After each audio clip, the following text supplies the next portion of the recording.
I shook my head. No, actually, I just wanted to grab a beer and was surprised to see you there with some friends from work, I said, realizing I had just lied to her for the first time since I had met her. If anyone had any reason to be embarrassed, it was me.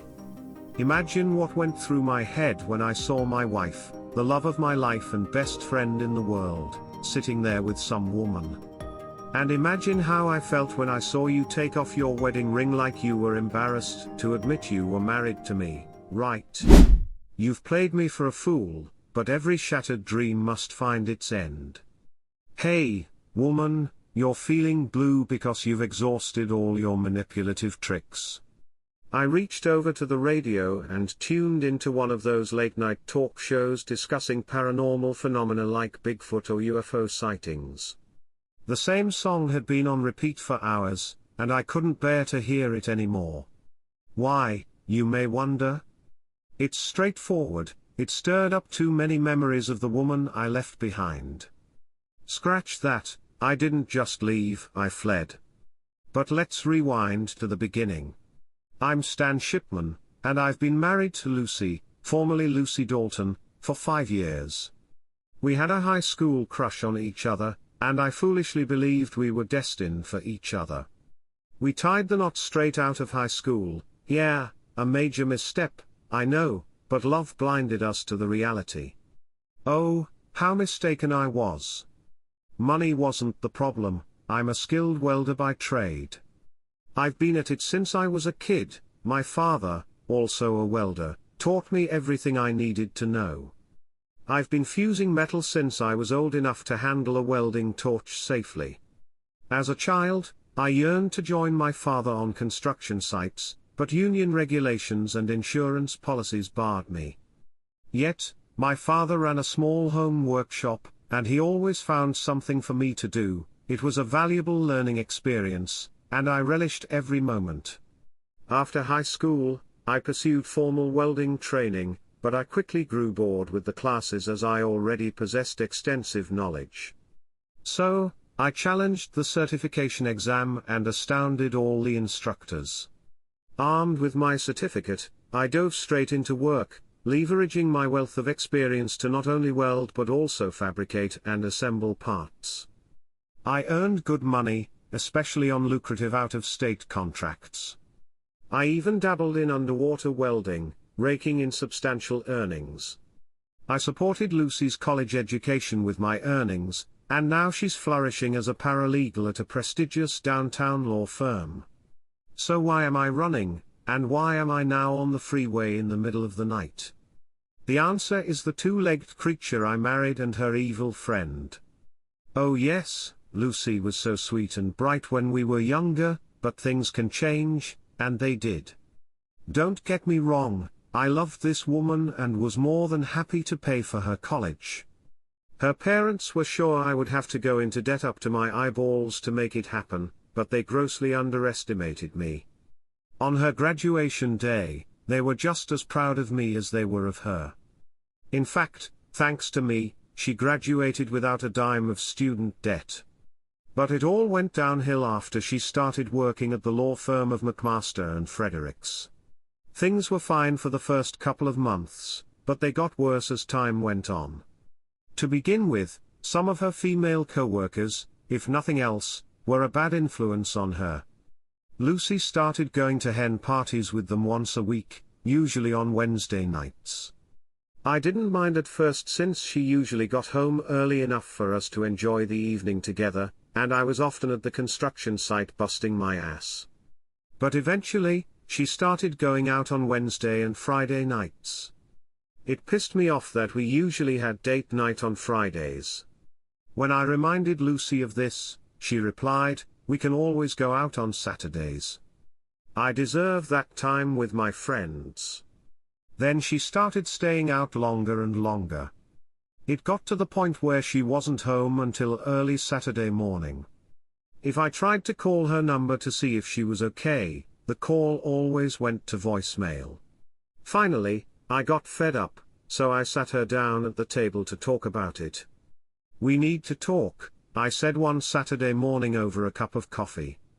"About what?" she asked.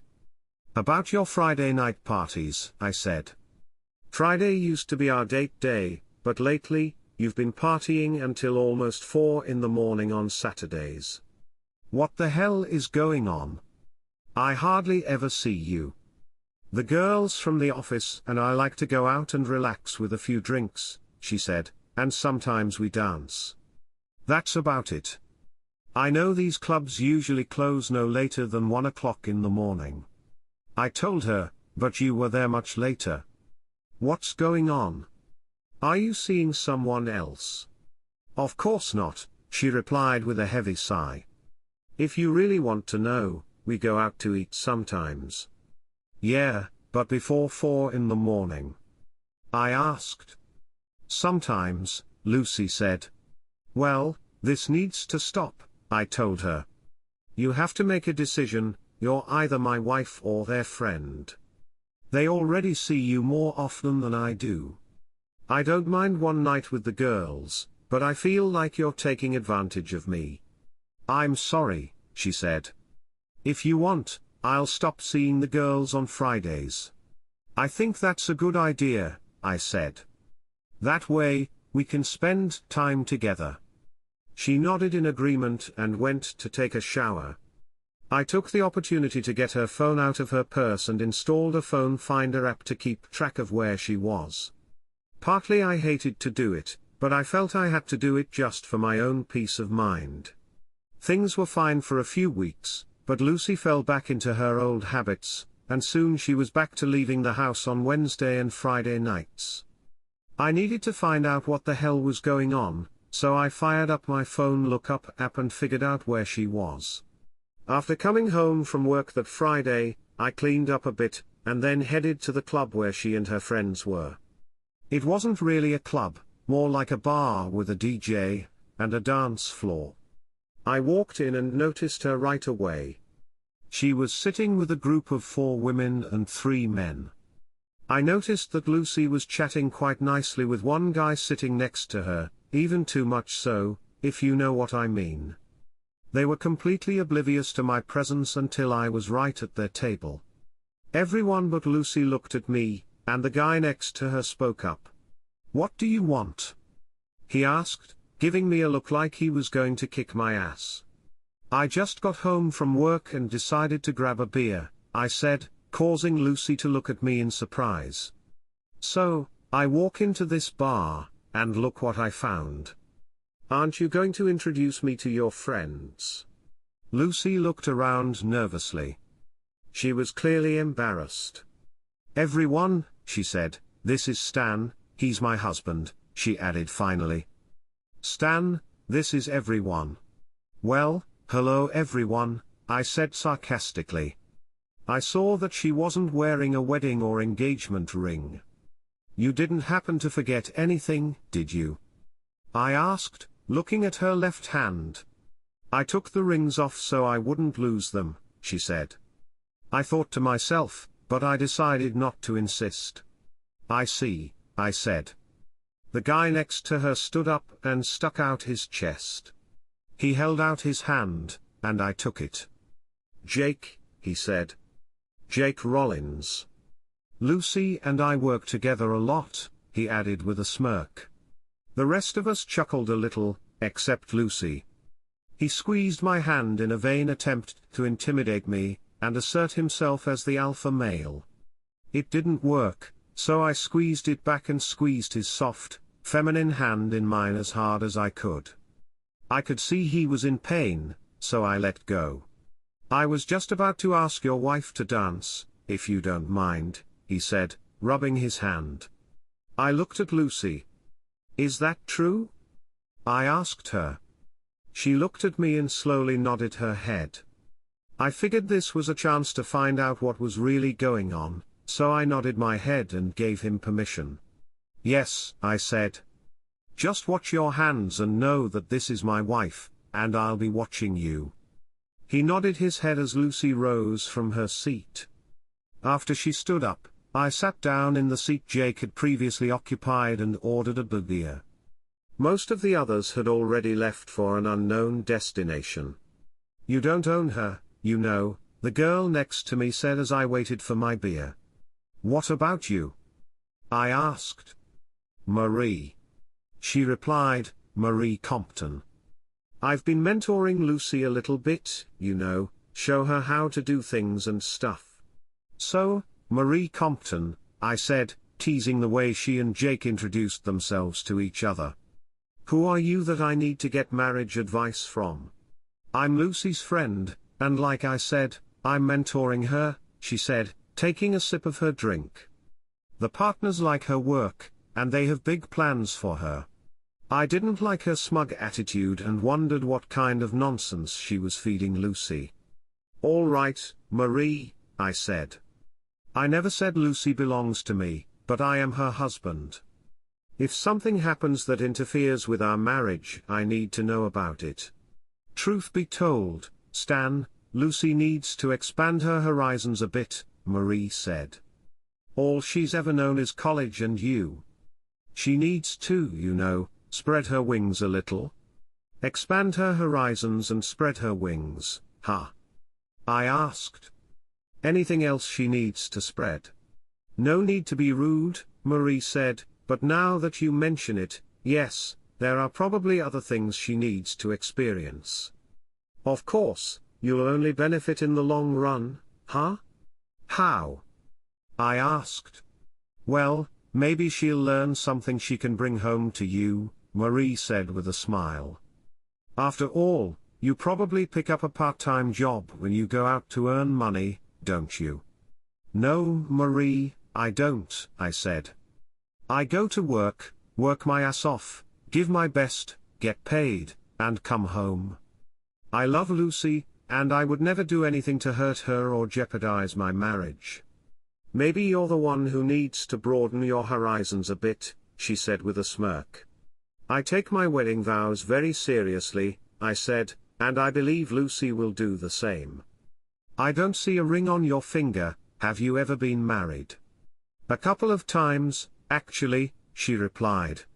Let me guess, your husbands caught you cheating, didn't they? I asked. She shrugged her shoulders. Yeah, she said. I don't belong to anyone. I do what I want to do with who I want to do it with. Well, Lucy's busy, and I expect you to respect that, I said. She chuckled.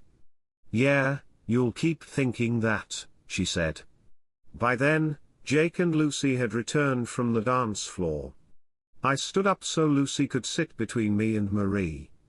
I sat down, not letting Jake sit next to her. He didn't look too happy, but I didn't care. So, Lucy tells me you're a welder, Jake, I said. And how much do welders make now? $15 an hour. Actually, I make more like $35 an hour, I said. More if you have to work underwater. Didn't Lucy tell you? I paid for her college tuition. So, you're paying her student loans? He asked. No, she doesn't have a loan because I paid her tuition, I told him. I also bought this new Toyota for her. Damn, I didn't know welders made that much money, he said. I'm in the wrong business. I bet you get a lot of women on the side when you go out of town, huh? He asked, nudging me with his elbow. No, I work when I'm out of town, I said. I usually work 16 hours a day when I'm at the construction site. Like I told Marie, I take my wedding vows very seriously. I'm sure you do, Jake said smugly. I didn't like the direction this was going, and these people were starting to piss me off. I turned to my wife. Did you drive here today? I asked her. Yes, she replied. Good, I told her. Because I've had enough. I'm going home. I expect to see you by my side. I started to get up and accidentally knocked over a nearly full, ice-cold beer onto Jake's lap, getting the crotch of his khaki pants dirty. Oops, I said. Sorry about that. I think you'd better go home and change your pants. He jumped up, furious, and looked like he was about to take a swing. You better do it, Buddy, I told him. He saw the look in my eyes and backed off. Smart move, I told him. I turned to my wife again. Are you coming? I asked. I'm right behind you, she said quietly. I noticed Marie's eyes on me. Believe me, if looks could kill, I'd probably be dead by now. I walked out the door without looking back. Lucy pulled into the driveway a few minutes after me. Good for her, I thought. I grabbed a beer from the fridge and waited for her in the living room. She barged in, her face red. What the hell was that? She demanded. You embarrassed the hell out of me. Did I embarrass you? I asked rhetorically. Are you following me or something? She asked. I shook my head. No, actually, I just wanted to grab a beer and was surprised to see you there with some friends from work, I said, realizing I had just lied to her for the first time since I had met her. If anyone had any reason to be embarrassed, it was me. Imagine what went through my head when I saw my wife, the love of my life and best friend in the world, sitting there with some woman. And imagine how I felt when I saw you take off your wedding ring like you were embarrassed to admit you were married to me, right? Her face softened, and she took a seat next to me. Of course not, she said. It's just that I have to work with these people, and Jake is the lawyer I work with the most. And Marie? I asked. What's her role? She's above me on the food chain, Lucy said. She mentors me, shows me how to work. Does that include spousal advice? I asked. What do you mean? She asked. Well, while you and Jake were dancing, she said a bunch of stuff to me about how you need to expand your horizons and spread your wings, I said. Be honest with me. Have you been cheating on me? I asked. No, I haven't, she said, lowering her gaze. For some reason, she couldn't look me in the eye. Was she really lying to me? I hope not, because you know that's one thing I can never forgive, I told her. Well, Marie said you might get some while you're gone, Lucy said. Do you? I asked her. No, I told her.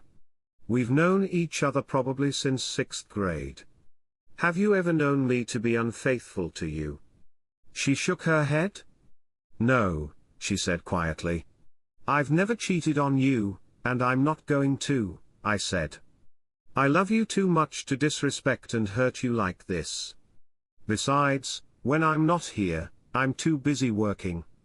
I wasn't kidding when I told Jake that I often work 16 hours a day. I know, she said. I've seen your payroll. Here you go, I told her. What do you think? You went to college, bought yourself a new car, dressed in nice clothes, all this time, and that's on top of paying our regular bills. You know I've been saving up to make a nice down payment on a house, so you can tell Marie to shove it up her ass and shut the hell up about things she knows nothing about. You didn't really care for her, did you?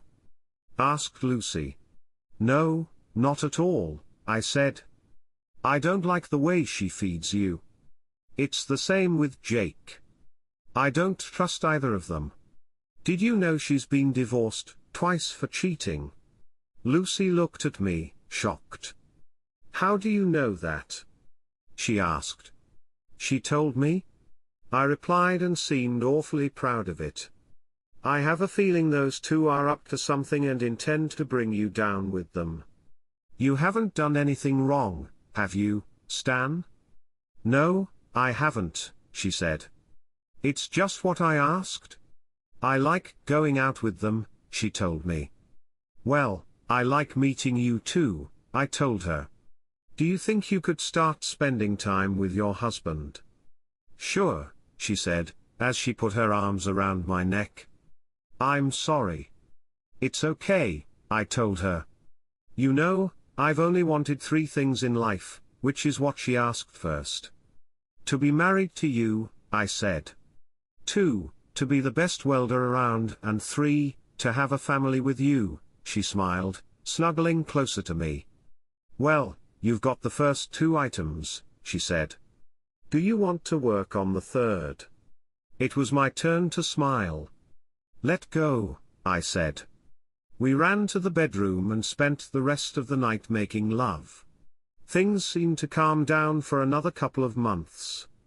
Lucy stayed home on Fridays, and I tried to be more attentive and loving.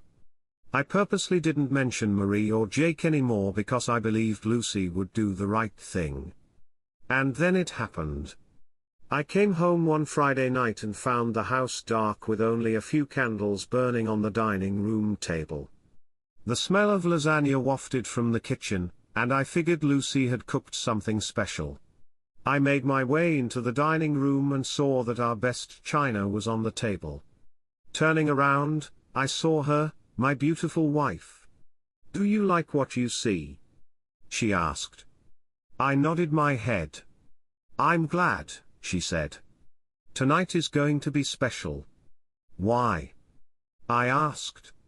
"It's a surprise," she said.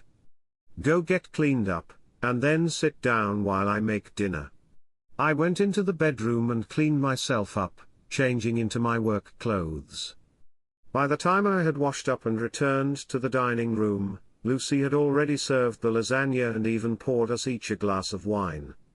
I loved Lucy's cooking, and I especially liked her lasagna, which was always covered in cheese and filled with meat and mushrooms.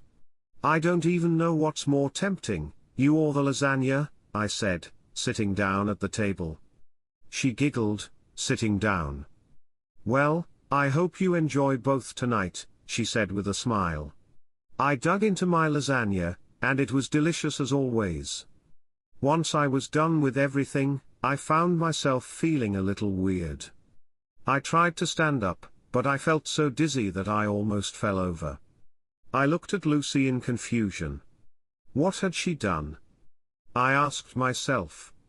I tried to speak, but it was proving very difficult. "What?" I started, but the next moment I fell to the floor. When I finally came to my senses, I found myself tied to a chair in our bedroom. My hands were strapped to the arms of the chair, and my feet were strapped to my legs. What the hell was that? I asked myself. I got angry and screamed, "Lucy," I shouted. "What the hell is going on?"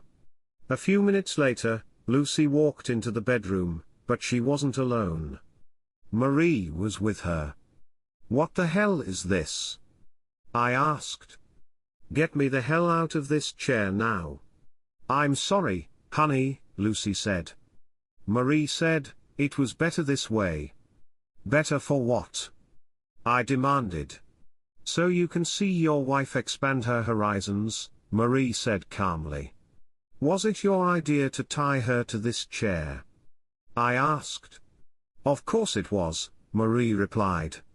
"And you agreed to this?" I asked Lucy. "You know what that means," I said to Lucy.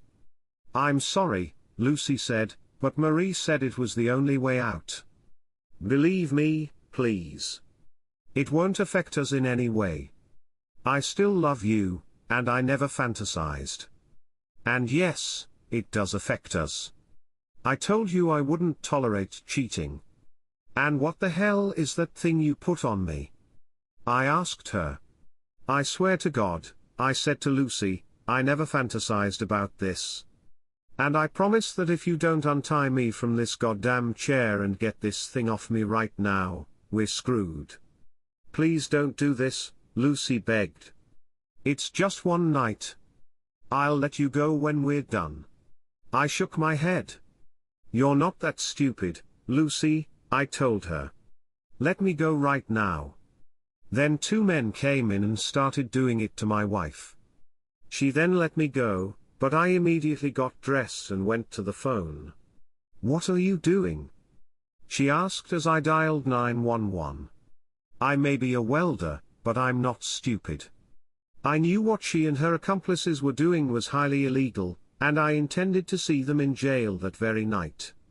Lucy freaked out when she realized I had just called the police to report a sexual assault with unlawful restraint. I grabbed Lucy's cell phone to stop her from calling Marie. I also grabbed my keys out of her purse to keep her from leaving. She tried to snatch the phone and keys out of my hands, but I managed to wrestle them from her and put them in my pants pocket. Finished talking, I said, sitting down and waiting for the cops. I knew they would want to examine me and take fluid samples for evidence. Please don't press charges, Lucy pleaded. I don't want to go to jail. Trust me, this is the safest place for you right now, I said. You can get dressed, the cops will be here any minute. You heard what Jake and Marie said, Lucy. They're serious. You don't want to mess with them, I told her. Lucy saw the look on my face and realized it was best not to push me. She quietly got dressed, and I felt her cell phone buzzing in her pocket. I pulled it out and saw that Marie had sent a text. Is everything okay? Read Marie's message. Everything's fine, I texted. He's not too happy, but he'll get over it. I sent the message, hoping Marie would succumb to the deception. I put my phone back in my pocket. By the time Lucy walked in the front door, the police had arrived. I opened the door and let them inside. One look at my face was enough to know things were bad. One of the officers took my statement while another officer talked to Lucy in the bedroom. The officer who took my statement called an ambulance and took swabs from my face, placing them in evidence bags. The second officer returned, and they conferred at the front door for a few minutes before coming back. When they returned, the second officer went into the bedroom and came out with Lucy. Her hands were placed behind her back, and she was crying. Please don't let them arrest me, she begged. This was just supposed to be fun. I shook my head and turned away from her. By then, 2 more police cars and an ambulance had shown up. A policewoman appeared in the doorway and took Lucy away. The policeman who took my statement said she was under arrest. We'd like to have you checked out at the hospital, he told me. The more evidence against the people who did this, the better. You should probably sign a protective order as well, he told me. He handed me a card with the name of an attorney from the local prosecutor's office, and a phone number. I already took the liberty of calling her, and she said she would meet you at the hospital, he told me. I thanked him and headed out with the paramedics who did a cursory examination on the way to the hospital. In the emergency room, they examined me, took samples of the substance on my face, washed me, and took blood and urine samples. I was given some painkillers that were just beginning to relax me when a well-dressed woman walked into the exam room. Stan Shipman? She asked. I nodded my head. That's me, I said. Mr. Shipman, I'm Linda Calloway, she said. I'm the assistant district attorney assigned to your case. How are you feeling? I've been feeling better, I said. A little tired right now. They gave me something to take the pain away. Mr. Shipman, the officers who brought you in informed me of the situation, she said. I have also been informed that the other woman and the 2 men who assaulted you have been taken into custody and are in the county jail awaiting a hearing. I am requesting that they be released on bail, but the reality is they will likely be released on their own recognizance. I'm afraid the company they work for has a lot of influence in the county. That's why I've taken it upon myself to seek a protective order for you. Thank you for that, I said. Do you think it will do any good? She shrugged. I can't say for sure, she said. It might, but there's no guarantee. I nodded my head. I understand, I said. If it's any consolation, they'll be in a cell at least until Monday morning, when their arraignment hearing will take place, she said. After that? I asked. I'm just an ordinary working man with no friends in high places when it comes to fighting. I'll be alone. You have me, Mr. Shipman, she said, with reproach in her voice. As long as you don't do anything stupid. But you might want to hire a divorce lawyer, unless you plan to stay married to your wife. No, I'm done with her, I said. She nodded her head understandingly. I'm told you're planned to be kept overnight for observation, she said. And that's good, since your apartment is now a crime scene. They'll need time to go through everything and gather evidence. By the way, do you have a gun? I shook my head. No, I don't own one, I told her. Good, she said. Just so you know, we have lock laws in our state, so you can defend yourself in your own home. I'll keep that in mind, I said. The next morning, after I ate breakfast, my parents came in. They sat in silence while I told them everything that had happened. When I finished, my father was furious. What are you going to do, son? He asked. I'm going to divorce that, I told him. He nodded his head approvingly. Good for you, he said. Is there anything we can do? I could use the name of a good divorce lawyer, I said. I know a few, he said. I'll see what I can come up with. Also, I could use a ride home after you're discharged, I said. No problem, my dad said. Just call me when you're ready. In the meantime, get some rest and take it easy. Don't do anything stupid. You know me, I said. Yeah. I do, he said with a smile. That's why I said, don't do anything stupid. We all had a good laugh, and they left after my mom gave me a hug. A little while later, Lucy's parents came in. We always got along well, and they were like second parents to me. I told them about what had happened the night before. They were shocked and embarrassed at what their daughter had done. I take it you're going to file for divorce, her father said. I nodded my head. Yes, I said. I can't live with what she did. I understand, he said. And I'm really sorry. Is there anything we can do? Her mother asked.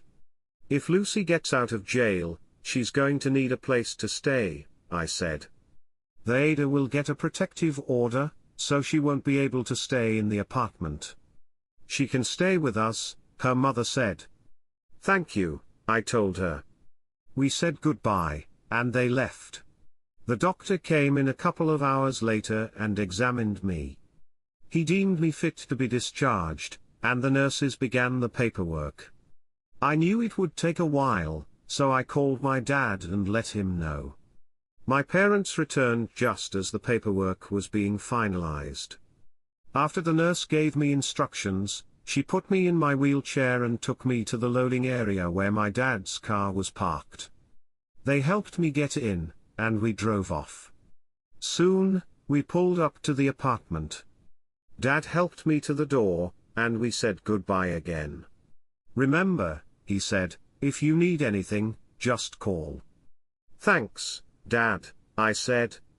I went into the apartment and looked around. The police had gone through everything, and I knew it would take a while to put everything in its proper place. I noticed right away that there was a message on the answering machine. I listened to the message, dead meat. The message read. Nothing else? No introduction, nothing. I looked and found the number listed as private. Something about the message sounded familiar.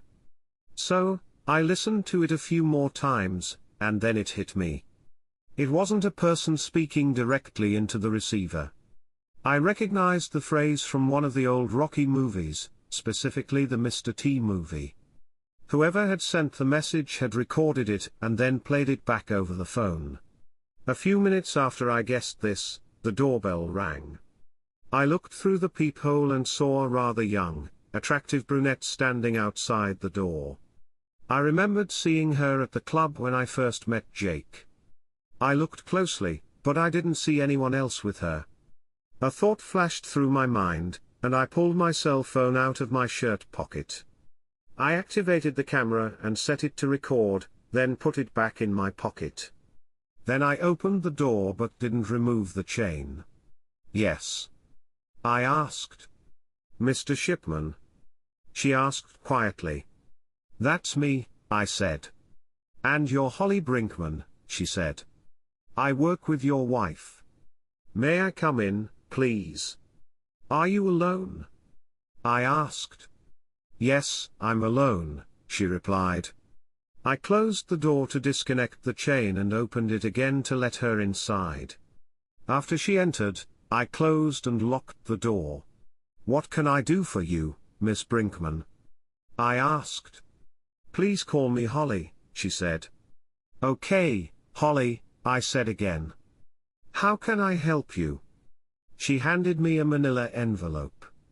What's this? I asked.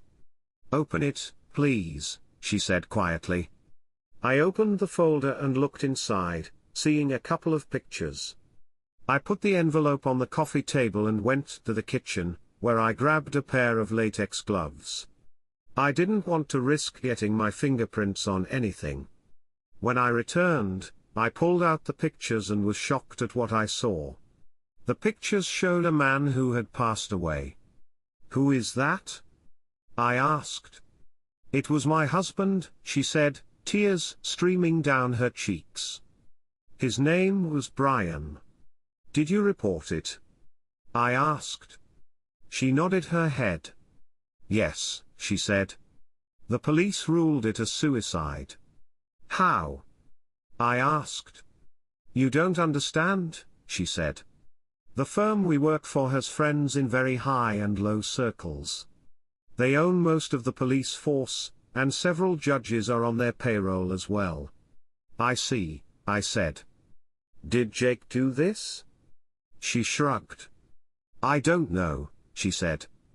Maybe he ordered it. So why are you still working at the firm? I asked. I have no choice, she said. Let me guess, I said, you are not just a legal secretary, am I right? That's right, she said. They did to us what Jake and Marie did to you. Only my husband went after Jake and paid a huge price for it. So, you're really just a cog for the firm, aren't you?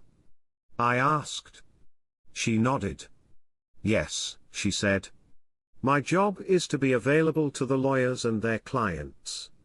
What's Marie's role in all this? I asked. She's kind of like a madam, Holly said. She does all of our assignments. And she added Lucy to her stable. I asked. Yes, she replied. I looked into the envelope and saw something else, a double-folded piece of paper. I pulled it out and opened it. It was a note, but the letters looked like they had been cut out of magazines and newspapers and glued to the paper. Talk about smut, I almost laughed, but suppressed the impulse. Stand, Shipman, the note began. Stand back, or it could be you, the note read. I looked at Holly. Did you read that? I asked her. She shook her head. No, she said. It was dropped off at my apartment this morning with a note for me to deliver it to this address. Are you ready to tell the district attorney about this? I asked. She shook her head. No, she said. I'd like to go on with my life, if you don't mind. You have no idea how mean these people are, especially Marie. How many people in your firm know about all this? I asked. Pretty much everyone above middle management, she replied. I nodded. Okay, Holly. Thanks for telling me about it. I'm really sorry about that, I said. You seem like a really great guy. Lucy's lucky to have you. Thanks for saying that, Holly, I said. Have a good day, I added as I opened the door in front of her. I watched her leave and made sure no one else was around. I closed and locked the door. That, and the voicemail, changed the situation dramatically. I still intended to divorce Lucy, But these threats took things to a new level. I finished watching the video and called Linda. Luckily, she had written her personal phone number on the back of her business card. "This is Linda Calloway," she said when she answered. I told her about the voicemail and the envelope that had just been delivered. "That changes everything," she said. "Okay, I want you to bring it to me right now." She gave me her address and ended the conversation. At that moment, I decided I needed to get out of this dodge for a while. I packed enough stuff to last me a few days and threw it in the back seat of my F-150. Another thought occurred to me. I grabbed the thing Lucy had used on me the previous night. It too had gone in the truck. I had an idea, and I wanted to put it into action. A little after putting some basic welding tools in the truck, I called my boss to let him know what was going on and ask for time off, which he quickly granted me. "The job is done, and you're going to have a bunch of vacation time anyway, so take whatever time you need and deal with it," he said. "Thanks, boss," I said.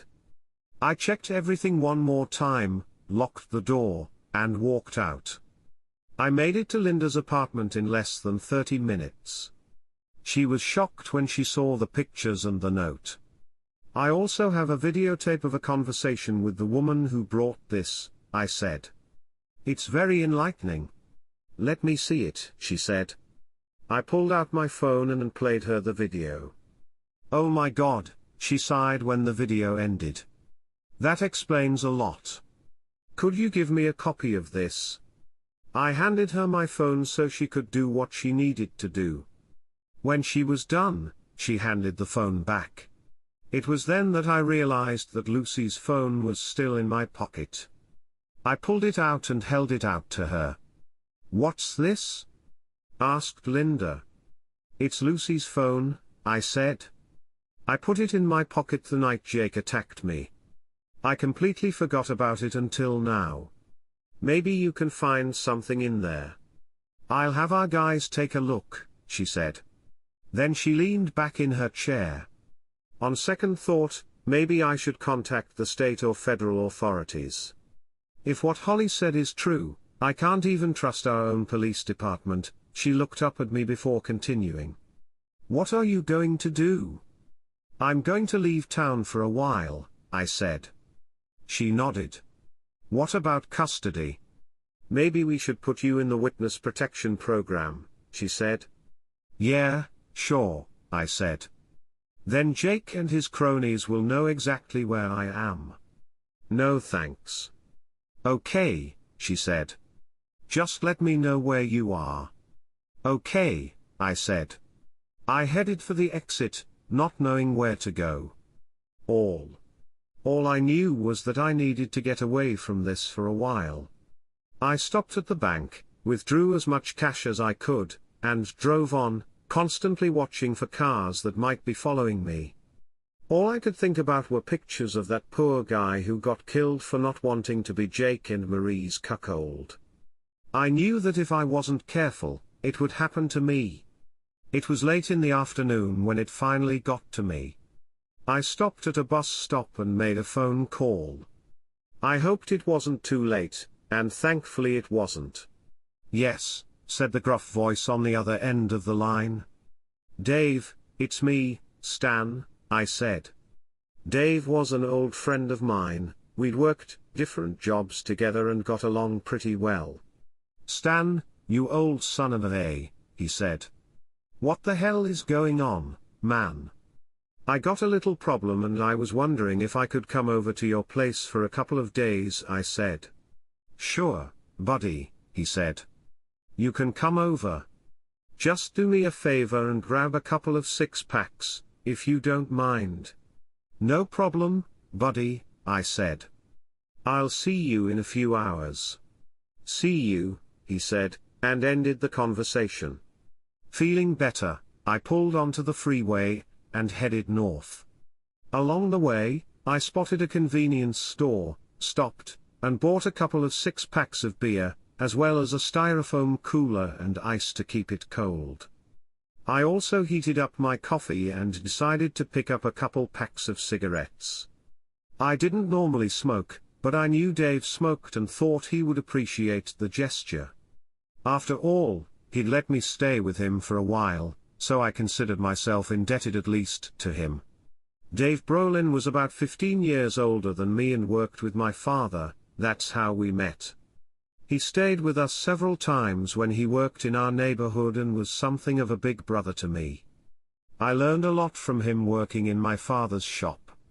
He had a hard time growing up. His father worked in the shipyards and eventually died of complications from mesothelioma, thanks to the asbestos he was constantly exposed to. After his father died, his younger sister Beverly stayed home and looked after their mother until she died about a year ago from stomach cancer. I knew Bev for quite a while. She was an unpredictable girl, attractive in her own way, of course. I never made a move on her, partly because of Dave's friendship with me and my father, but mostly because I was already in love with Lucy. Bev and I got along fine and were more like siblings, teasing each other about one thing or another. I hadn't seen her in a while, and I was curious to see what she was like now. Like me, Dave married young but ended up divorced when he came home and found his wife with one of her co-workers. He never remarried, but he does go out from time to time. Most of his time is spent caring for Beverly, who now lives with him. Of course, says she looks after him. I pulled up to Dave's two-story house around 2:30 a.m., grabbed my stuff and ice chest, and met Dave on the porch. "Hope you have some beer for us," he said with a smile, taking the pack of cigarettes I offered him. He opened the door and helped me carry the rest of my stuff into the house.